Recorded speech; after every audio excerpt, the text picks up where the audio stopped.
আপনারা কেমন? সে তো খুনি না, তারপরে এইভাবে জেলে কেন আটকে রাখছে তার স্ত্রী কষ্ট সহ্য করতে না পারে। আমার বোন, আমার একটা ভাগ্নে আত্মহত্যা করছে, কত কষ্ট নিয়ে মরছে।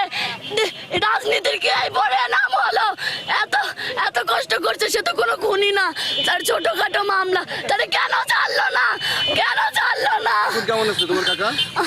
আমার ভাইয়া, তার আমি দুলাভাই না, আমার নিজের ভাইয়ের চোখে দেখতাম, সে তার কোনোদিন কাঁদতে দেখিনি। হাসিনা সরকারের পতনের পরে সাদ্দাম পলাতক ছিল, তো লাস্ট 11 মাস আগে সে অ্যারেস্ট হয়েছিল গোপালগঞ্জ থেকে। অ্যারেস্ট হওয়ার পরে আমার ভাস্তি, ওর ওয়াইফ, ও সবসময় ডিপ্রেশনে থাকতো, হতাশাগ্রস্ত থাকতো। কারণ ওরা চাইতো যে জামিন হোক, বা ওরা চেষ্টা করতো জামিনের জন্য, কিন্তু কোনোভাবেই জামিন হইতো না। বা আমার